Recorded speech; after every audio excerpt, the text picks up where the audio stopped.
Tratar, para hablar. Hoy vamos a hablar, si le parece bien, un poquito de los adultos mayores, ¿no? De la vejez. ¿Se le puede preguntar la edad a usted? Sí. ¿Cuántos años tiene? 18. No, usted es adulto, no es adulto mayor. Cuando llega a los 65 es adulto mayor. Antes se decía tercera edad, ¿vio? Claro, sí. Ahora usted mencionó adulto mayor. Sí. Y yo diría que tercera edad y cuarta edad. También, cuando ya pasan unos 75, seguro. Cuarta edad. Bueno. Doctor, si le parece, como bien usted refería, ¿no? Ya no se dice más tercera edad, ¿no? Sino adulto mayor. Pero ¿qué estadísticas se tienen? ¿Qué se puede decir del envejecimiento? ¿Cuál es la cuestión central, ¿no? en toda esta temática? En esta temática. Usted sabe que en el país hay más de 3.000 personas que pasan los 100 años, ¿eh? Ajá. Más de 3.000 personas. Y en el mundo, no de 100 años, en el mundo, ya como adulto mayor, hay más de 850 millones de personas, ¿no es cierto? Es una... usted sabe que la expectativa de vida... por los adelantos científicos y sociales, la expectativa de vida ha aumentado muchísimo. No es lo mismo la expectativa de vida en la época de la conquista, por decir, en 1400, 1500, que en la actualidad. Es decir, que aunque esto no es uniforme para todos los países, ¿no? Pero en la Argentina estamos en una expectativa de vida de 74, 75 años, ¿no es cierto? Así que, y sabemos que uno está programado para vivir 120 años, así que si hay más de 100, más de 3.000 personas en la Argentina, ¿no es cierto? Más de 3.000 personas que pasan los 100 años, en algunas islas del Japón que rodean a Japón, en la isla de Okinawa, ahí hay un promedio general más elevado. Sí, más elevado, claro. 120 años. Acá lo que las personas que más viven, de más expectativa de vida es Cuba, Uruguay, Argentina y Chile. En otros países no es... ya le digo, no es cuestión de genética, sino también de estilo de vida y de sistemas de salud, claro. ¿No es cierto?, que brindan los gobiernos, ¿no? Así que, como le decía, ¿no es cierto?, ¿sabe qué pasa? Que el único ser vivo capaz de razonar y vivir el envejecimiento y como idea y como realidad y preocuparse por ello es el ser humano, ¿no? Ajá. Ahora, usted que le interesa, usted sabe que hay una mosca que se llama mosca cachipolia que vive un día. La abeja vive un verano. La mariposa un año. Y así vamos. Nuestros queridos canes y el tigre creo que son 30 años, ¿no? No van así. Sí, el perro 12, 14. Sí, un poquito 12, más 14. también, por ahí. Y después vamos así en la escala, el elefante, muchos años, 70 años, y hasta llegar a la planta secuoya, que es un ser vivo también, que vive más de 5.000 años.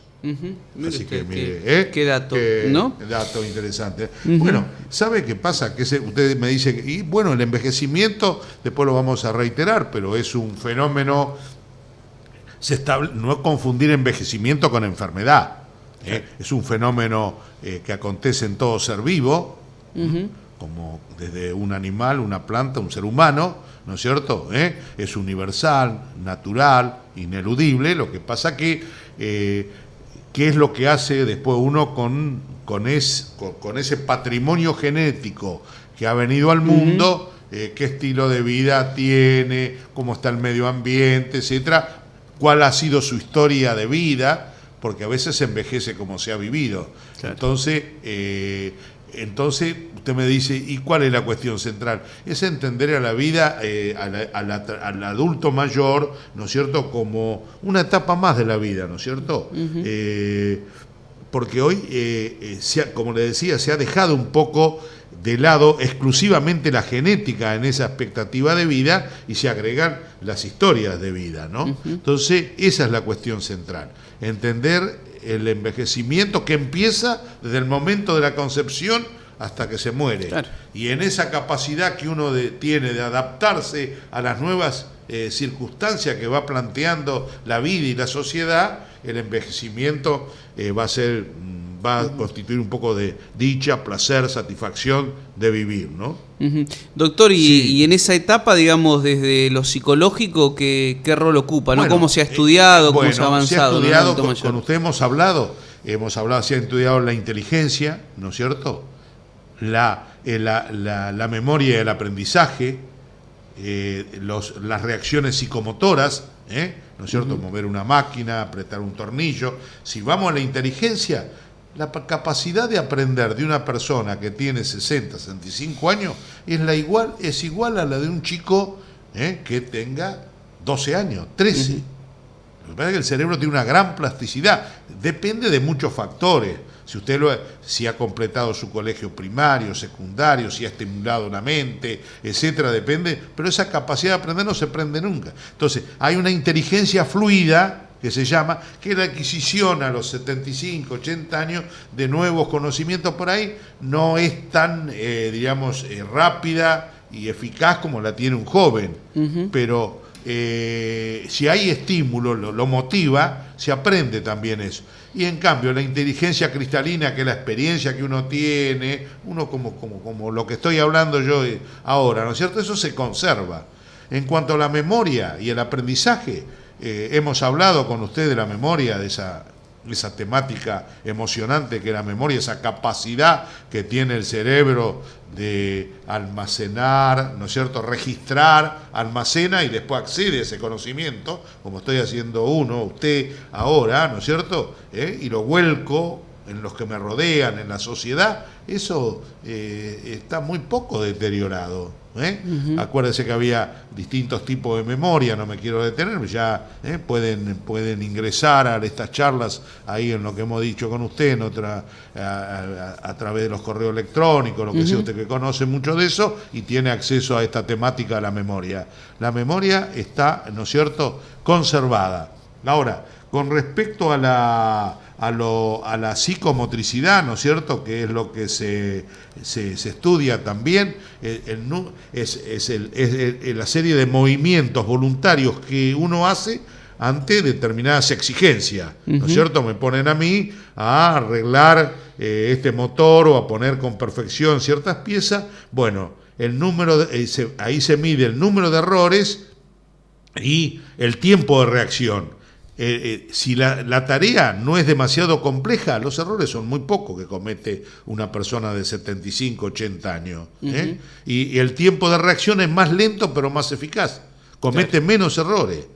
Ahí empieza a jugar también lo que le decía de la experiencia, de los conocimientos, de la cancha, como quien dice, ¿no? Sí, es así.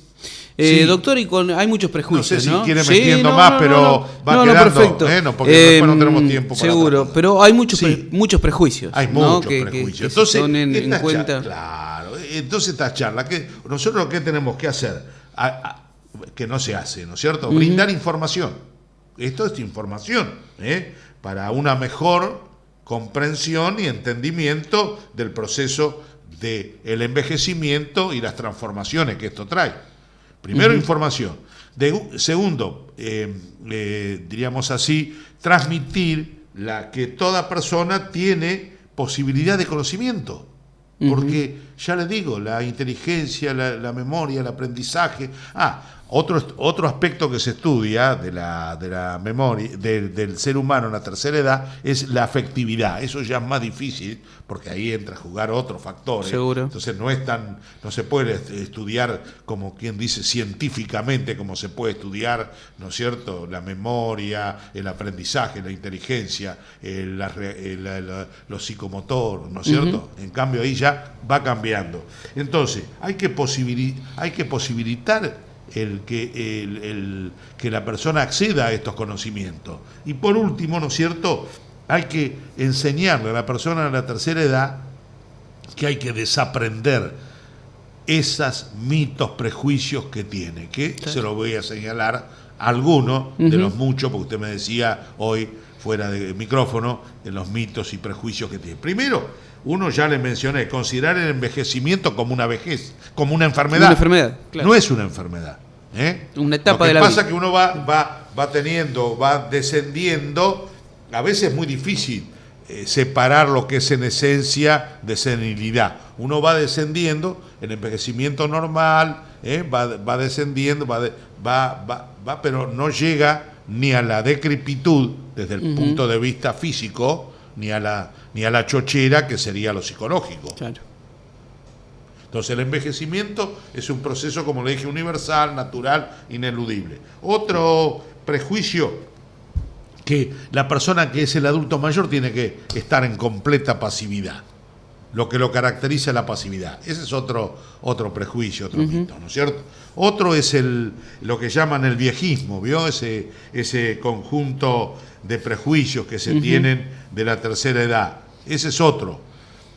Lo que pasa es que muchos no quieren verse en el viejo, porque el viejo es como un espejo, en el cual muchos no se quieren ver, ¿no? Pero es así. Creer que el adulto mayor ya no puede seguir recordando, enseñando, y es otro prejuicio.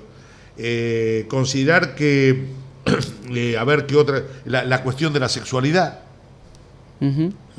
Que no, entonces cuando una mujer adulta mayor, viuda, etcétera, vieja loca, etcétera, toda esa, en algún momento vamos a hablar, ¿no?, de la sexualidad en la persona mayor, ¿no es cierto? Y bueno, y también fue educado un prejuicio. ¿Qué pasa? Que el ocio, el tiempo libre, yo dije que en la vida en algún momento se vive como en 4 estaciones, ¿no es cierto? Se está para sufrir, todos sufrimos, porque falleció un amigo, porque tal o cual es cosa, porque usted había sacado a crédito hoy una cosa y la inflación lo barrió con todo, todos sufrimos. Después estamos en otra estación para crear o trabajar, en otra estación para descansar y una cuarta estación para disfrutar, que muchas personas se olvidan, y muchas veces el disfrute está al alcance de la mano y no se lo practica, no se lo realiza. También sabe por qué, porque precisamente, cuidado, el tiempo libre es vago, no hace esto, lo otro, eso que le han inculcado, no realizar actividades. Lo que pasa que en una sociedad como la nuestra, consumista, el que vale es el joven y no el adulto mayor, ¿no? Y que tiene muchas potencialidades, pues vamos a ver al principio, al respecto, ¿no?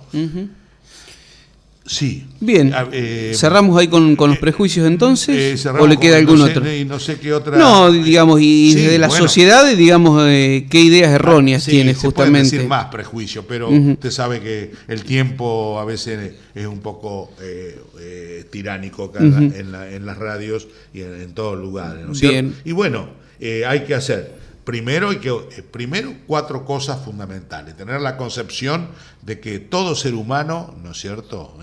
Todo ser humano tiene dignidad, y eso siempre es como la cuestión del trabajo hoy. Cuando una persona pierde el trabajo, pierde su dignidad. Entonces, hay que hacer que la persona siga manteniendo el contacto con la sociedad, es muy importante, ¿no es cierto? Trabajo u otras actividades, ¿no es cierto? Un buen pasar socioeconómico y propender que a lo que es esto, prolongar la vida para un mejor estado psicofísico. Ahora, ¿qué hay que hacer? También hay que promover la salud a través del autocuidado también. ¿Por qué no? Saber tomarse el pulso, saber tomarse la glucemia, hay aparatos que toman el colesterol. El autocuidado es muy importante. Por ejemplo, cambiar hábitos perniciosos para la salud, ya vamos a ver, vamos a nombrar algunos: el tabaquismo, el alcoholismo, ¿no es cierto?, el sedentarismo, la rutina y el aburrimiento, también hacen estrago en la gente, en el adulto mayor, ¿no es cierto? Y muchas veces aceleran su mal envejecer. Estos conceptos del envejecimiento que estamos haciendo está ayudando a realmente a esclarecer este problema. ¿Sabe por qué? Porque la persona mayor, ¿no es cierto? Antes era todo el cuidado al niño, había hasta una sobreprotección. Sí. Acá en el adulto mayor tampoco. Antes se vivía en una total desprotección y a veces hay una sobreprotección, coartando la libertad de la persona, ¿no es cierto? Porque la persona tiene, como le digo, debe tener autonomía, dignidad, ¿no es cierto? Todo lo que hemos mencionado. Es muy importante. ¿Sabe qué pasa? Mire, fíjese, en el censo de 1914, que hay un censo en el país, había un 3,2% de personas adultas mayores. Después el censo del 70 hablaba de un 8,5%. Y hoy son 13, o más por ciento. Quiere decir que estamos ante una presencia de más de 4 o 5 millones de personas que están en esta etapa y que tienen, y eso implica también una gran problemática social. La sociedad envejece, a veces no solamente por la menor natalidad, sino que también por todo esto que estamos diciendo, ¿no es cierto? Por toda la promoción de la salud que existe, el estilo de vida, el combate a los factores de riesgo, los adelantos científicos, tecnológicos, sociales, llámese cloaca, llámese agua potable. En otros países, usted sabe que mueren millones de niños en el mundo y en países muchísimo por la falta de agua potable, por la falta de cloaca, de agua potable. Acá eso puede existir, pero no en una magnitud como existe en otros lugares, ¿no? Doctor, nos queda un minuto Sí. para cerrar este tema, tal vez la parte más saliente como para ir redondeando, ¿no? De alguna manera. No, lo estaba buscando recién y no lo encontraba. Ayer leíamos justamente una estadística, no recuerdo qué porcentaje, pero superaba el 70%, habían hecho una encuesta en adultos mayores. Y más en Argentina, Sí. ¿no? Y más del 70% decía que no se sentía valorada por la sociedad, ¿no? Que se Más o menos sentía, lo que estamos diciendo, exacto, ¿no? que se sentían Pero a veces, dejados de lado, sí. que no se los tenía en cuenta en distintos aspectos, ¿no? Sí, pero no solamente a veces hay factores externos, es que a la persona, al adulto mayor, le han internalizado. Es un círculo. Claro, perdóneme la expresión, le han metido eso desde el nacimiento, por eso que yo decía, informar, ¿no es cierto? Posibilitar el conocimiento de esta temática y, en tercer lugar, desinformarlo de esos falsos prejuicios que tiene. Claro. Sacarle esos falsos prejuicios. Es una tarea muy importante. Yo creo que va tomando conciencia la persona. Sí, seguro. Y en Chacabuco tenemos varios grupos que se acercan, ¿no? Permanentemente a algunos lugares para motivar a los abuelos, ¿no? Claro. Para trabajar con ellos. Beethoven, Alemania, Mao Zedong y toda la gerontocracia china que llevó a cabo una revolución. No, el adulto mayor tiene muchas posibilidades. Lo que pasa es que hay que tener un estilo de vida, ¿no? Y para eso, usted que me hablaba que un envejecimiento, ¿qué tipo? Usted puede tener, puede hacer una clasificación así, un envejecimiento exitoso hay 3 tipos de envejecimiento, así a grosso modo, ¿no? El exitoso, el normal y ya el patológico. Bueno, el exitoso es el que después de la persona que después de los 70 años mantiene actividad y creatividad, ¿no es cierto? Y mantiene el bienestar general. ¿Por qué? Porque el adulto mayor no es un adulto carente, sino un ser con capacidades distintas que necesita desarrollar y que terminará cuando muere. Ahora, el envejecimiento normal es que el que es difícil a veces definirlo, pero diría que las deficiencias que una puede tener, esas deficiencias funcionales, no llegan a ser una enfermedad incapacitante.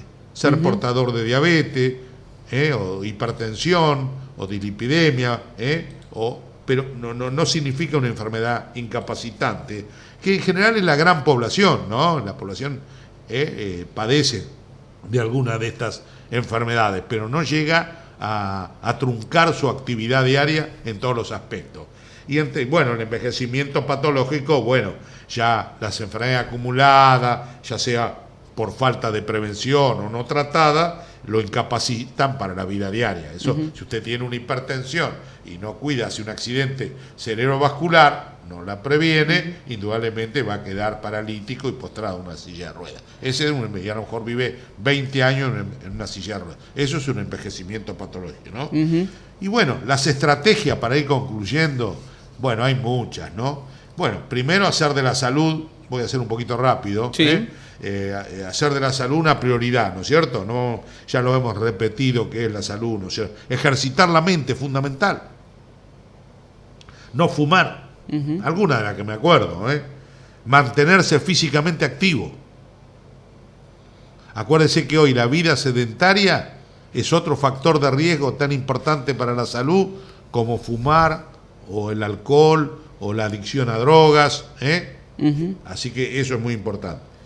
Invertir en relaciones humanas positivas, ¿no es cierto?, significativas para uno, eso es muy importante tenerlo presente. Tomarse el tiempo libre para las cosas que disfruta, es muy importante lo que yo dije, sufrir, criar o trabajar, descansar y disfrutar.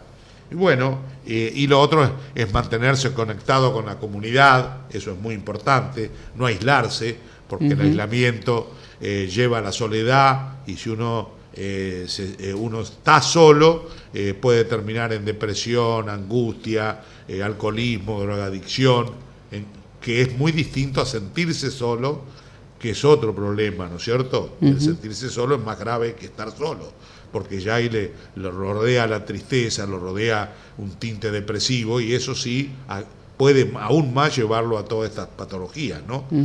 A veces estar solo es una bendición y uno puede llevar a cabo infinidad de cosas, pero sentirse solo es diferente. Ya vamos a hablar seguro. En algún momento. Se puede estar acompañado y sentirse solo también. Claro, ¿no? Usted puede estar en un club, puede estar en su familia, puede estar y sentirse solo. Ahora estar solo es otra cuestión. Exacto. Así que bueno, creo que con esto hemos hecho una buena introducción al respecto, aunque no hemos agotado los temas, ¿no? Para completar el dato, vio que Sí, le dije que encontré el encontró. artículo. ¿Sabe de quién era el artículo? Lo había leído ayer al pasar, Sí. de Valeria Román. De Valeria, nuestra Valeria querida Román, Valeria Román. exacto, ¿Cuál es que es el de artículo? Chacabuco. ¿Cómo se- Salió publicado en el día de ayer en el diario Clarín, y dice que la mitad de la gente mayor siente que no se la valora. 5 de cada 10 personas mayores sienten que no son valoradas por sus palabras, sus opiniones, sus conocimientos o su experiencia. El dato surge de una encuesta realizada a 6.000 adultos mayores de 60 años por el Observatorio de la Deuda Social Argentina, la UCA. Sí. Bueno, un resumen de la lo UCA, la famosa UCA, Exacto. la que dio lo que escribió la que dio 1,5 millones más de pobres. Bueno, doctor, cerramos Sí, si le parece. bueno.